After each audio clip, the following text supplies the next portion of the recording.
Hello students, organic chemistry के basic portion का आज 17th टॉपिक है और आज हम शुरू करने जा रहे हैं एक नया क्रियात्मक समूह, मतलब नाइट्रोजन युक्त कार्बनिक यौगिक।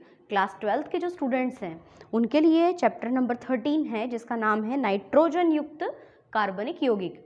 तो नाइट्रोजन युक्त कार्बनिक यौगिक कौन कौन से हैं वो मैंने आपको पिछली वीडियो में बताया है। साइनाइड, आइसोसाइनाइड, नाइट्रो और एमिनो, ये 4 ग्रुप हमको पढ़ना है।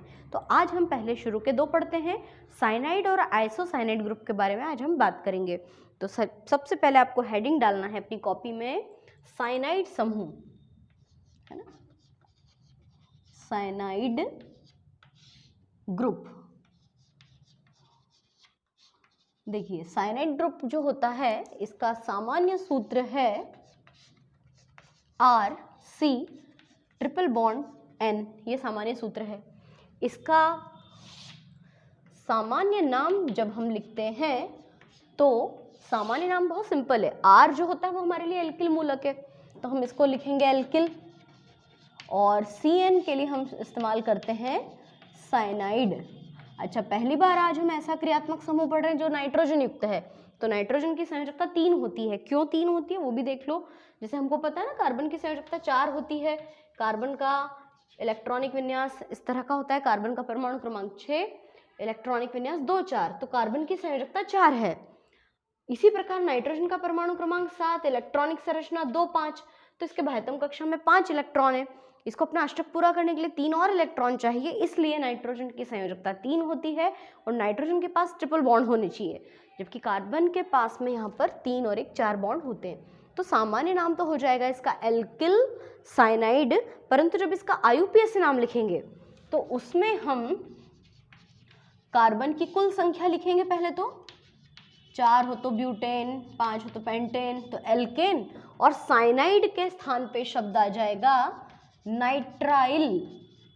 साइनाइड शब्द के स्थान पे हम क्या कहेंगे? नाइट्राइल, है ना। तो सबसे पहले से हम शुरुआत करते हैं। वैसे तो एल्किल मूलक की शुरुआत मेथिल से होती है, पर हम यहाँ पे हाइड्रोजन रख के स्टार्ट करते हैं। तो HC ट्रिपल बॉन्ड N, इसको वैसे हम हाइड्रोजन साइनाइड भी कहते हैं। अच्छा, एक बात और, बहुत सारी बुक्स में ये ऐसे भी लिखा हुआ आपको मिलेगा, तो कोई प्रॉब्लम नहीं, वो भी साइनाइड है और ये भी साइनाइड है इसमें, लेकिन ट्रिपल बॉन्ड को क्लियरली शो किया हुआ है। तो HCN को हम हाइड्रोजन साइनाइड तो बोल सकते हैं, पर आपको क्या बताया था अभी तक की पिछली वीडियोज में कि अगर किसी क्रियात्मक समूह में कार्बन है और उसके पास में H आता है तो उसको फॉर्मिल कहते हैं।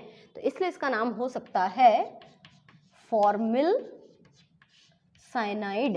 क्या नाम हुआ इसका?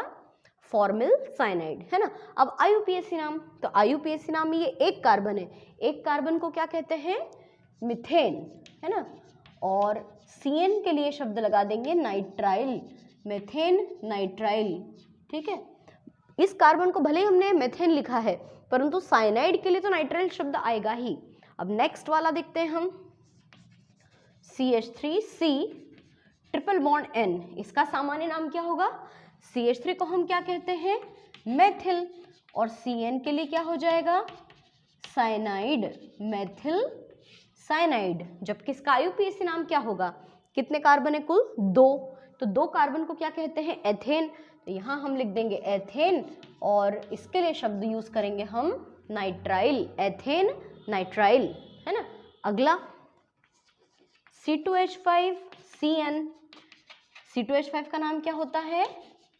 एथिल, और CN के लिए साइनाइड, एथिल साइनाइड।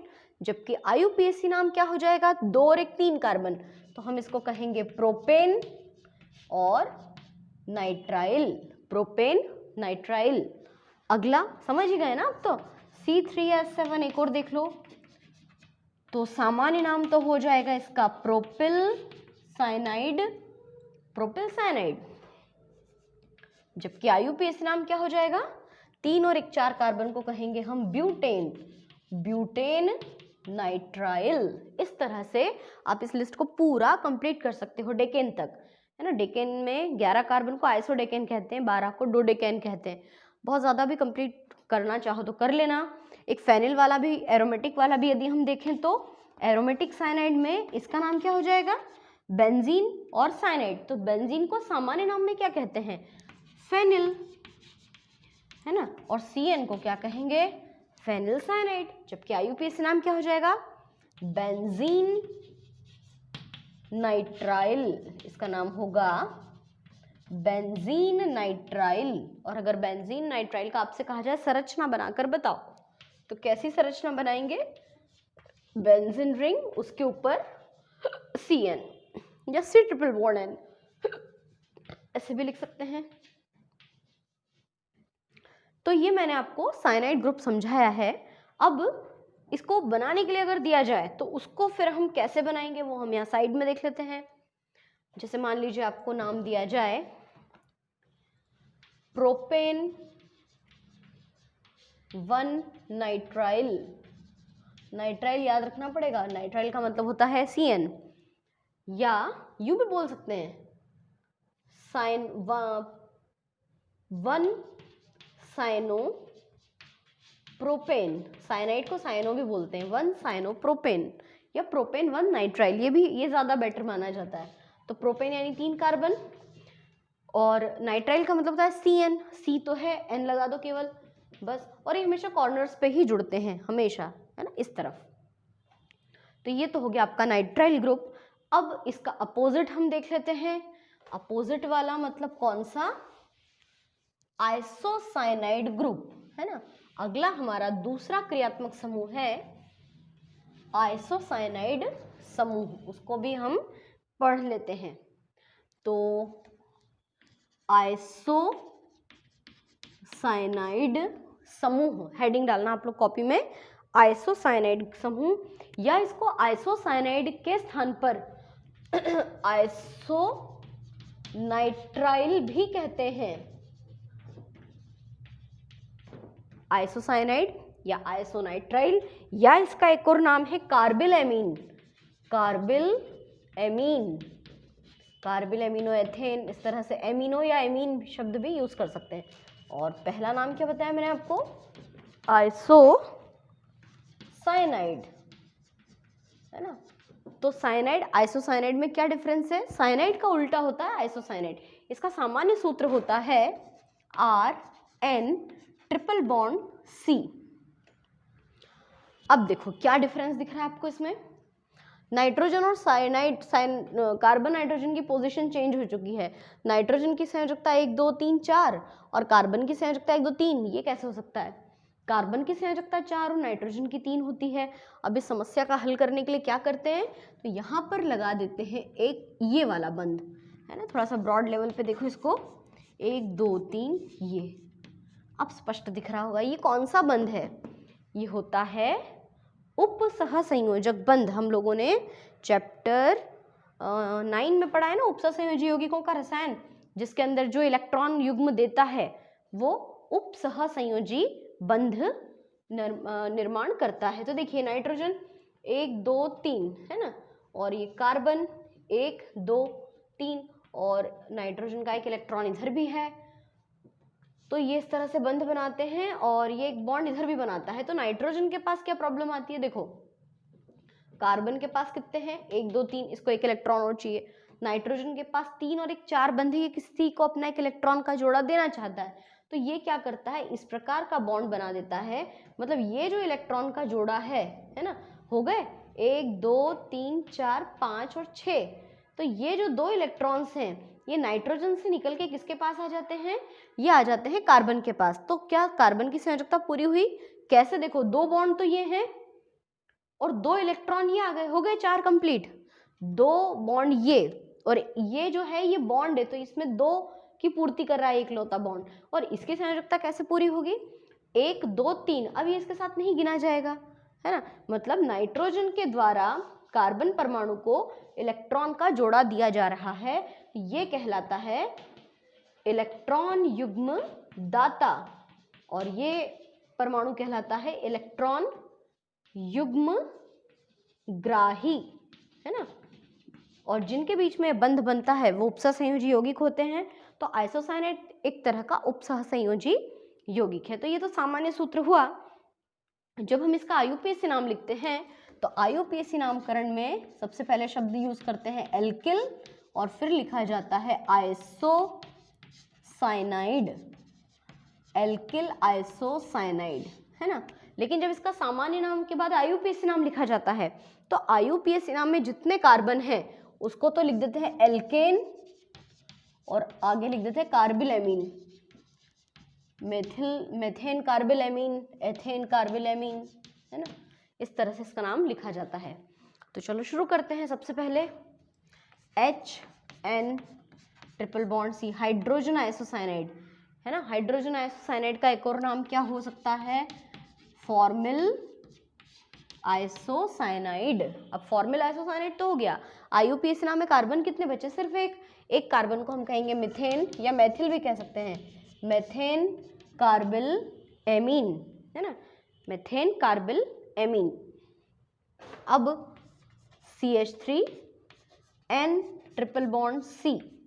अच्छा, एक बात और ध्यान रखना, अधिकतर हमने अभी तक जो क्रियात्मक समूह पढ़े हैं उनमें IUPAC नाम ज़्यादा प्रचलन में है, लेकिन साइनाइड और आइसोसाइनाइड के ये वाले नाम ज़्यादा प्रचलन में होते हैं। तो मैथिल आइसोसाइनाइड इसका कौन सा नाम होगा? सामान्य नाम, मैथिल आइसोसाइनाइड।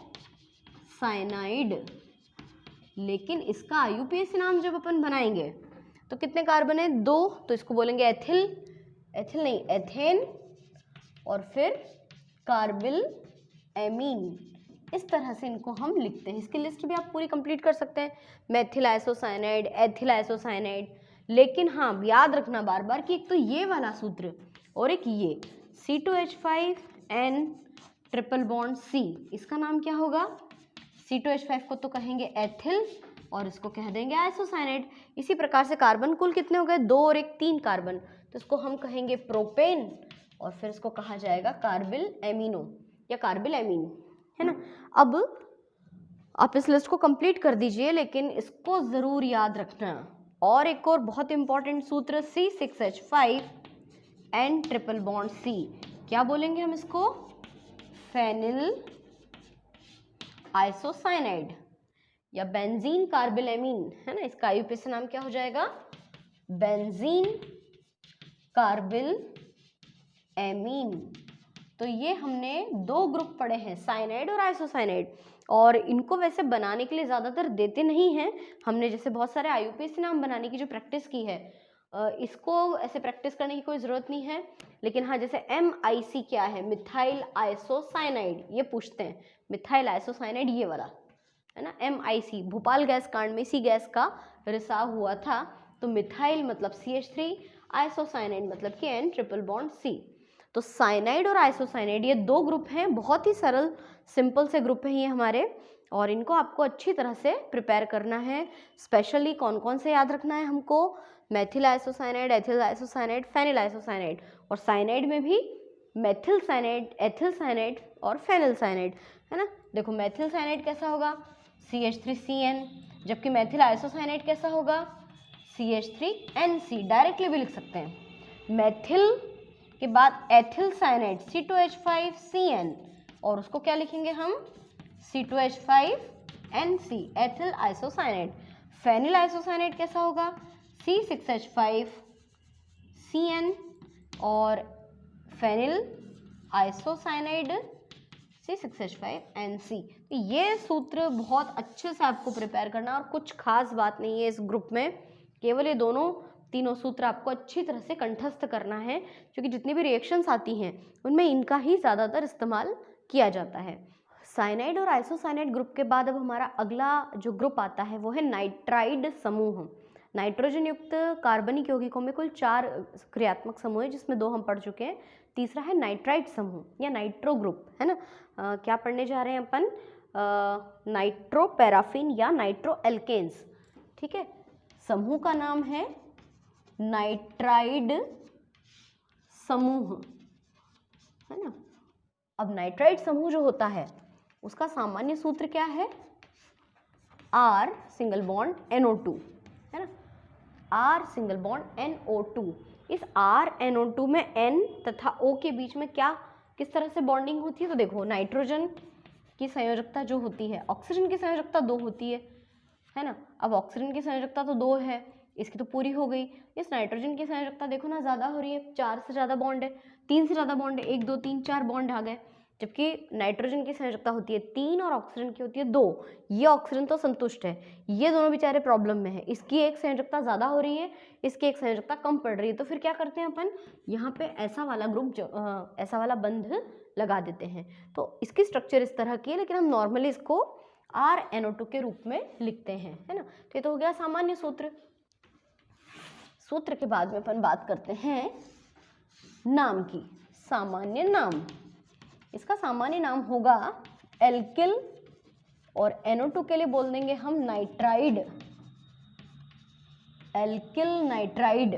जबकि इसका IUPAC नाम जो होगा, IUPAC नाम क्या होगा, नाइट्रो एल्केन। और पता है नाइट्रो एल्केन का एक और नाम क्या है, एल्केन स्कोर क्या कहते हैं हम। बिल्कुल स्टार्टिंग की फर्स्ट वीडियो में मैंने आप लोगों को बताया था, एल्केन को पैराफिन भी कहते हैं, इसलिए इसका नाम हो जाएगा नाइट्रो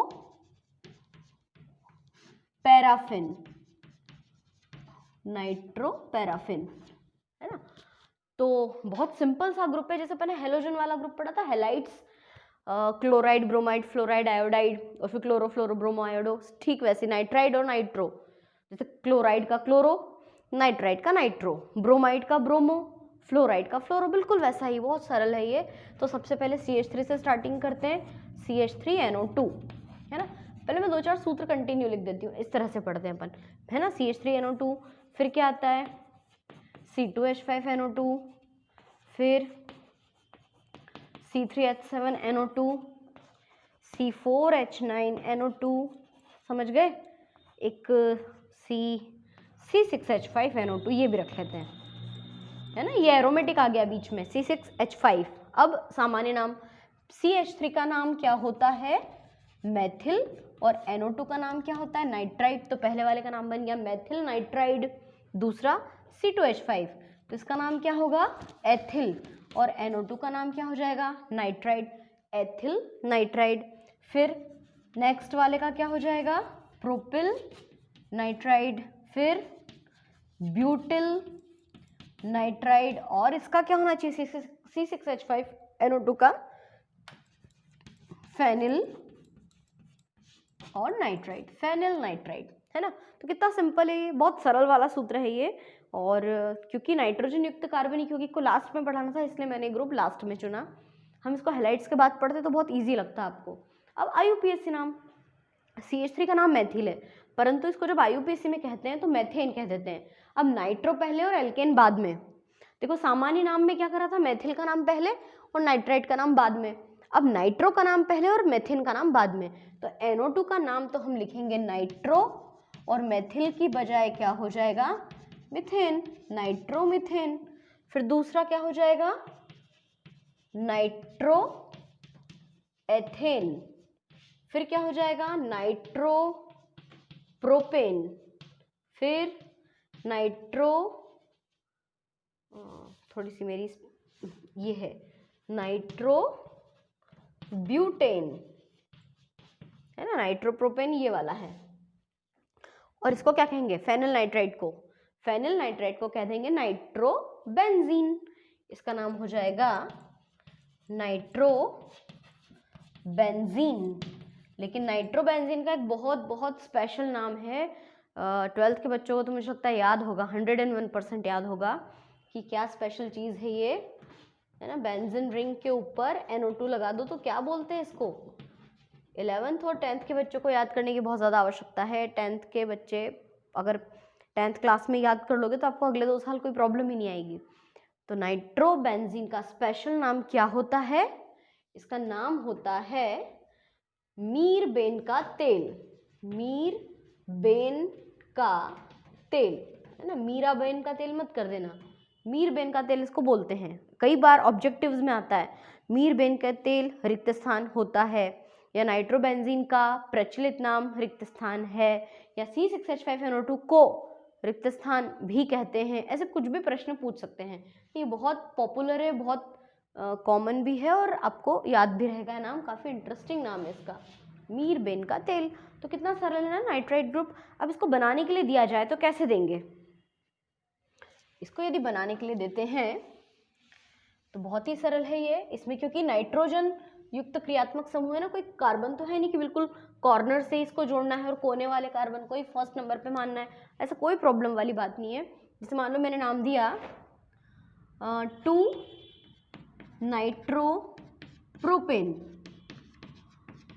2 नाइट्रोप्रोपेन, तो क्या करेंगे हम 3 कार्बन लिख देंगे और सेकंड कार्बन पे NO2 लगा देंगे और ऐसे संयोजकता पूरी कर लेंगे इसकी।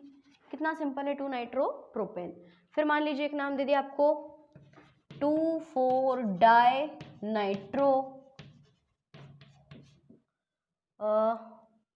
ब्यूटेनल, ब्यूटेन 1 अल भी लिख सकते थे, ब्यूटेनल भी लिख सकते थे। अब ब्यूटेन, ब्यूटेन क्या चीज़ है, 4 कार्बन, और ब्यूटेनल अल का उच्चारण हो रहा है तो अल का मतलब क्या होता है, CHO लगा दो। फर्स्ट कार्बन पे CHO है, 2 पे नाइट्रो और 4 पे भी आपको नाइट्रो ग्रुप जोड़ना है।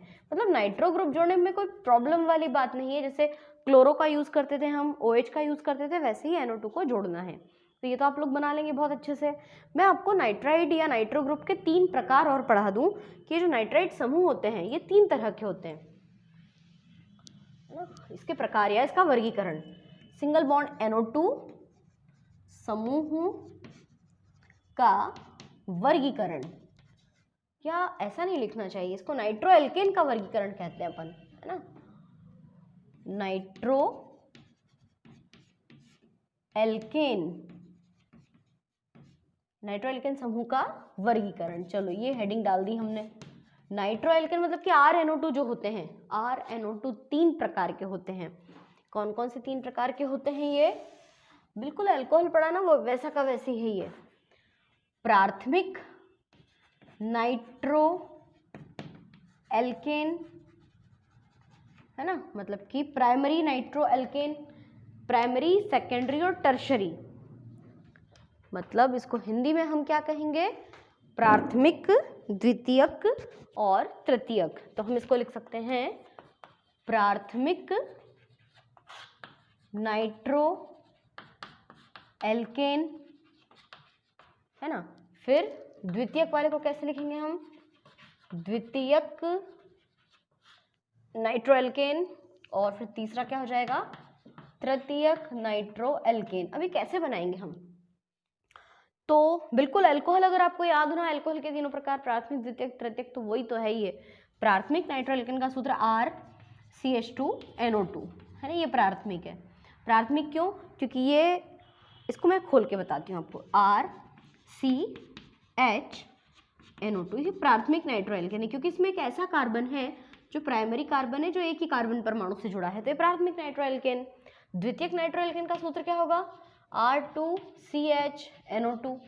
R2CHNO2 को हम लोग कैसे लिख सकते हैं कि 2 एल्किल मूलक हैं, एक H और NO2, तो ये कैसा कार्बन है, द्वितीयक कार्बन, जो कि 2 कार्बन परमाणुओं से जुड़ा है।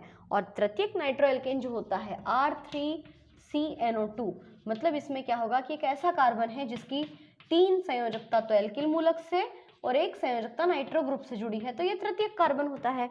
तो इस आधार पर इसको 3 भागों में डिवाइड किया है, प्राथमिक, द्वितीयक, तृतीयक। 12th क्लास में एक क्वेश्चन है कि तीनों प्रकार के अल्कोहल के विभेदीकरण की विक्टर मेयर अभिक्रिया, विक्टर मेयर परीक्षण आप लोगों को पढ़ाऊंगी मैं, तो वो जो विक्टर मेयर परीक्षण है ना, उसमें ये नाइट्रो एल्केन्स ही बन जाते हैं और फिर इन तीनों में डिस्ट्रीब्यूशन होता है, अलग अलग तरह के डिफरेंसेस आपको देखने को मिलते हैं। तो इनका नामकरण करना तो बहुत सरल है, क्योंकि हम लोग अल्कोहल्स पढ़ चुके हैं ना, तो आपको इनका नामकरण करने में कोई प्रॉब्लम नहीं आएगी। तो जैसे मान लो मैं प्राथमिक के पहले 2 उदाहरण बताऊंगी, 5 प्रैक्टिस आपको करनी है, इसके 2 एग्जाम्पल्स मैं आपको बताऊंगी, होमवर्क में आपको इसके 5 नाम बनाने और उसके भी 5 नाम बनाने। क्योंकि हम अल्कोहल वाला टॉपिक पढ़ चुके हैं तो उसको आपको ध्यान से समझने की कोई ऐसी आवश्यकता नहीं है, अगर समझा हुआ है तो बहुत इजीली कर लोगे। जैसे मैंने R के स्थान पे वैल्यू रखी CH3CH2NO2, है ना। अब पहले मैं इसका सामान्य नाम बताती हूँ। सामान्य नाम क्या होगा, कितने कार्बन है, 2, तो 2 को क्या कहते हैं, एथिल, और NO2 के लिए क्या बोल देंगे हम, नाइट्राइड, एथिल नाइट्राइड। पर इसी का IUPAC नाम अगर आपसे कहा जाए लिख के बताओ IUPAC नाम, तो कितने कार्बन है, 2, तो एथेन, और NO2 को क्या बोल देंगे हम, नाइट्रो, अच्छा 1 नाइट्रो एथेन ये भी बोल सकते हैं, क्योंकि ये फर्स्ट कार्बन है, फर्स्ट पे NO2 ग्रुप जुड़ा है, 1 नाइट्रोएथेन। अब मान लो मैंने R के स्थान पे 2 कार्बन लिए, C2H5 CH2 NO2। अब इसका सामान्य नाम क्या होगा? देखना जरा कितने कार्बन है, 2 और 1 3। 3 को हम क्या कहते हैं? प्रोपिल। और NO2 को हम क्या कहते हैं? Nitride, propyl nitride. पर इसी का IUPAC नाम क्या हो जाएगा? इसका IUPAC नाम हो जाएगा, प्रोपेन है ना ये, तो इसका नाम होगा नाइट्रो, और इसको हम कह देंगे प्रोपेन, नाइट्रो प्रोपेन। फिर ऐसे ही नाइट्रोब्यूटेन, नाइट्रोपेंटेन, नाइट्रोहेक्सेन। बहुत सिंपल है ये तो मैंने आपको यहाँ पे 2 सूत्र बताएं, आप लोग इसके 5 और सूत्र बनाना है ना। अब आते हैं द्वितीयक पे। द्वितीयक वाले में दोनों R के स्थान पे मान रखे हैं अपन, इसको थोड़ा सा ऊंचाई से लिखते हैं अपन, है ना। द्वितीयक वाला सेकेंडरी वाले का सूत्र है R2CHNO2। हाँ, अल्फा हाइड्रोजन वाली बात भी मैंने आपको बताई थी कि इसमें 2 अल्फा हाइड्रोजन है। अल्फा हाइड्रोजन किसको बोलते हैं? क्रियात्मक समूह के पास जुड़े हुए कार्बन को अल्फा कार्बन कहते हैं, और अल्फा कार्बन पर जितने हाइड्रोजन्स होते हैं उनको कहते हैं अल्फा हाइड्रोजन। तो भैया इसके पास 2 अल्फा हाइड्रोजन है, इसके पास 1 अल्फा हाइड्रोजन है। अब चलो वैल्यू रखें अपन, 2 R के स्थान पे रख दिया मैंने CH3, एक बार और CH3 और CHNO2। आइसो दिख रहा है ये, मतलब कि थोड़ा सा तिरछा। तो क्योंकि ये द्वितीयक है तो इसका सामान्य नाम क्या हो जाएगा? इसका सामान्य नाम होगा द्वितीयक। और कितने कार्बन है?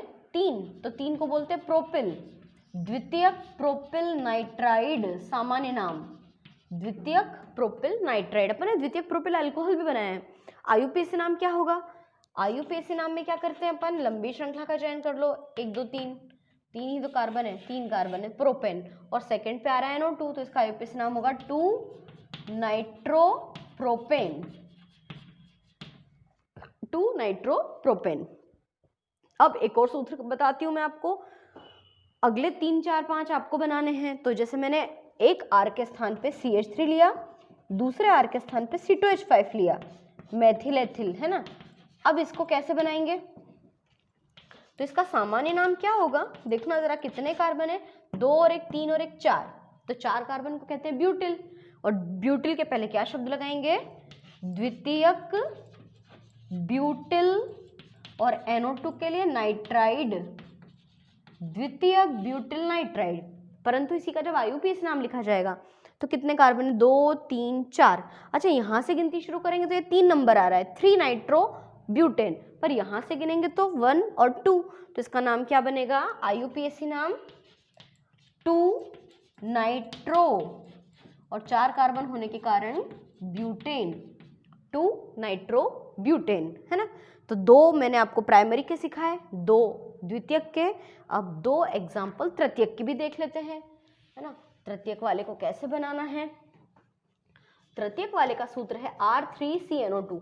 इसमें देखो कोई भी अल्फा हाइड्रोजन नहीं है, तो ये सबसे ज़्यादा अक्रियाशील नाइट्रो एल्केन है, सर्वाधिक क्रियाशील प्राइमरी, फिर सेकेंडरी, और फिर अब टर्शरी। तो देखो मैं तीनों R के स्थान पे CH3 रख दूं, CH3 CH3 और CH3, और यहाँ पे रख देते हैं NO2। तो इसका सामान्य नाम क्या हो जाएगा? सामान्य नाम में हम आइसो शब्द का इस्तेमाल भी कर सकते हैं। कितने कार्बन है? 1 2 3 और 4, तो या तो हम इसको लिखें आइसो, और आइसो शब्द नहीं लगाना है तो उसके स्थान पे आप तृतीयक भी लिख सकते हैं, आपको जो अच्छा लगे दोनों में से वो लिख दो, या तो आइसो या तृतीयक। तो तृतीयक ब्यूटिल नाइट्राइड, तृतीयक ब्यूटिल नाइट्राइड, या तृतीयक ब्यूटिल आइसोब्यूटिल नाइट्राइड, इनमें से आप कुछ भी यूज कर सकते हैं। सामान्य नाम हो गया। अब बात करते हैं अपन IUPAC नाम की। IUPAC नाम के लिए अपन लंबी श्रृंखला का चयन करते हैं, है ना। देखो 1 2 3, तो ये छूट रहा है, 1 2 3 वो छूटेगा, 1 2 3 ये वाला छूटेगा। मतलब कोई सा भी आप मुख्य शाखा को चुन लो। मुख्य शाखा को चुनते हैं तो उसको बॉक्स में बंद करते हैं। कितने कार्बन है? 1 2 3, 3 कार्बन को कहते हैं प्रोपेन, और प्रोपेन पे ये 1 है, ये 2 है, 2 पे तो एक तरफ है मेथिल, तो इसका नाम होगा 2 मेथिल 2 नाइट्रो प्रोपेन, है ना, 2 मेथिल 2 नाइट्रो प्रोपेन। अब मान लो कि मुझे अगला एक और नाम बनाना है। मैंने क्या किया, 1 के स्थान पे लिया CH3, एक के स्थान पे लिया C2H5 और एक के स्थान पे लिया C3H7NO2। मान लो मैंने तीनों एल्किल मूलकों पर अलग अलग वैल्यूज ली एल्किल की, R की। वैसे भी बना सकते हैं पर मैं इसको और इजी करके आपको सिखा रही हूँ। देखो क्या करना है, एक तो अपन ने लिया CH3, एक लिया C, नीचे क्या लिया C3H7, तो C3 लिया है ना, 3 अलग अलग बार C3 लिख दो, 1 2 3, इधर तो NO2 है ही, और इस तरफ क्या लिया आपने C2H5, तो 2 बार कार्बन ले लो इधर। अब अगर आप नाम बनाओगे ना तो आपको बिल्कुल भी दिक्कत नहीं आएगी लंबी शाखा का चयन करने में। उसको बनाने में थोड़ी सी प्रॉब्लम आ सकती थी, तो अगर अलग अलग वैल्यूज लेते हो तो वैसे लिखो और फिर उसको क्लियर करके लिखो। अब चलो इसका सामान्य नाम बनाते हैं। 1 2 3 4 5 6 7 कार्बन, 7 है ना, देखो 3 और 2 5, 6 और 1 7, तो 7 को क्या कहते हैं, हेप्टिल। और हेप्टिल के आगे क्या शब्द लग जाएगा सामान्य नाम के लिए, इसका सामान्य नाम बनेगा तृतीयक हेप्टिल नाइट्राइड, तृतीयक हेप्टिल नाइट्राइड सामान्य नाम। अब इसी का IUPAC नाम हम कैसे बनाएंगे, तो लंबी श्रृंखला का चयन करें, दिख रही है यहाँ पे क्लियर, 1 2 3 4 5 6, 1 2 3 4 5, 1 2 3 4, तो 6 वाली श्रृंखला ज़्यादा अच्छी हुई ना। ये कितने कार्बन हो गए हमारे, 1 2 3 4 5 6, 6 मतलब कि हेक्सेन। अब हेक्सेन तो हो गया, यहाँ से गिनेंगे तो 1 2 3 पे मैथिल आ रहा है, यहाँ से गिनेंगे तो 1 2 3 4 पे मैथिल आ रहा है, तो इसका IUPAC नाम मैं थोड़ा सा ऊपर लिख देती हूँ, वहाँ जगह नहीं है, इसका नाम होगा 3 Maithil 3 nitro hexane, 3 Maithil 3 nitro hexane. ठीक है, तो 1 2 3 4 5 6, 3 मैथिल 3 नाइट्रो हेक्सेन। तो मैंने आपको क्या क्या सिखाया, प्राथमिक, द्वितीयक और तृतीयक नाइट्रो एल्केन के 2-2 सूत्र बनाना सिखाएं। आपका होमवर्क क्या है कि 5 प्राइमरी नाइट्रो एल्केन, 5 द्वितीयक नाइट्रो एल्केन और 5 तृतीयक नाइट्रो एल्केन्स, ये आपको बना के बताना है। एक लास्ट एमीन ग्रुप और बचा है, वो हम अगली वीडियो में स्टार्ट करेंगे।